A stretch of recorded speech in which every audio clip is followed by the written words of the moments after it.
Once upon a time, there were 4 little rabbits, and their names were Flopsy, Mopsy, Cottontail, and Peter.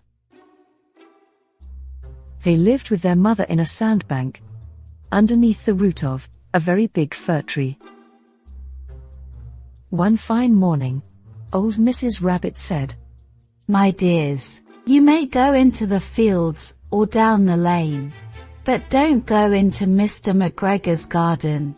Your father had an accident there. He was put in a pie by Mrs. McGregor. Now run along, and don't get into trouble. I'm going out." Then old Mrs. Rabbit took a basket and her umbrella, and went through the wood to the baker's. She bought a loaf of brown bread and 5 currant buns. Flopsy, Mopsy, and Cottontail, who were good little bunnies, went down the lane to gather blackberries. But Peter, who was very naughty, ran straight away to Mr. McGregor's garden, and squeezed under the gate.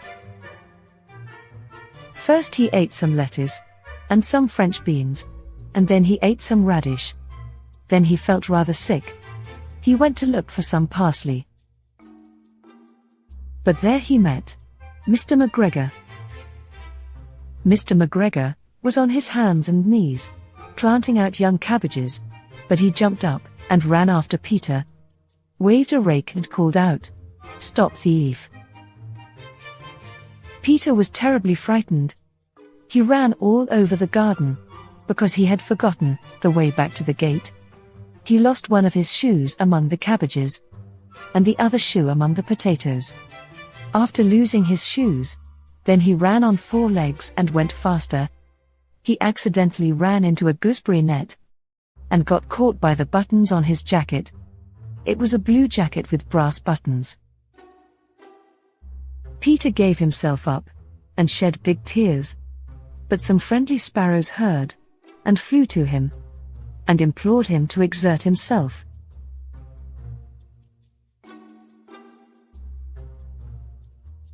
Mr. McGregor came up with a filter, which he intended to pop upon the top of Peter. But Peter wriggled out, just in time, leaving his jacket behind him. And Peter rushed into the tool shed, and jumped into a can. The can was full of water.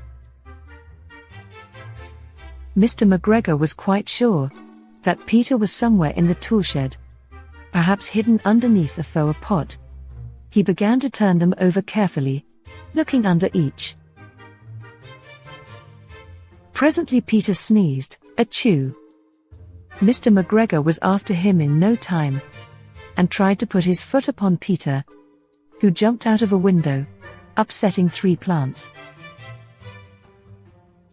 The window was too small for Mr. McGregor, and he was tired of running after Peter, and he went back to work. Peter sat down. He was out of breath and frightened, and he didn't know which way to go. And he was very wet because he had sat in the can. After a time, he began to wander about, going very slowly, and looking all round. He found a door in a wall, but it was locked, and there was no room for a fat little rabbit to squeeze underneath. An old mouse was running in and out over the stone doorstep, carrying peas and beans to her family in the wood. Peter asked her the way to the gate, but she had such a large pea in her mouth that she could not answer. Peter began to cry. Later, he tried to find his way straight across the garden, but he became more and more puzzled. He went back towards the tool shed, but suddenly, quite close to him, he heard the scratching noise.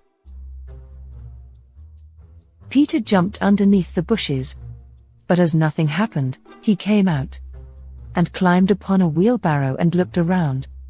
The first thing he saw was Mr. McGregor. His back was turned towards Peter, and behind him was the gate. Peter got down very quietly off the wheelbarrow and started running as fast as he could. Mr. McGregor was at the corner, But Peter did not care. He slipped underneath the gate and was safe at last in the wood outside the garden. Mr. McGregor hung up the little jacket and the shoes for a scarecrow to frighten the blackbirds. Peter never stopped running or looked behind him till he got home. He was so tired that he fell down upon the nice soft sand on the floor and closed his eyes. His mother was cooking. She wondered what he had done with his clothes. It was the second little jacket and pair of shoes that Peter had lost in a fortnight. Peter was not very well during the evening. His mother put him to bed and made some chamomile tea, and she gave a dose of it to Peter. 1 tablespoonful to be taken at bedtime. But Flopsy, Mopsy, and Cottontail had bread and milk and blackberries for supper. The end.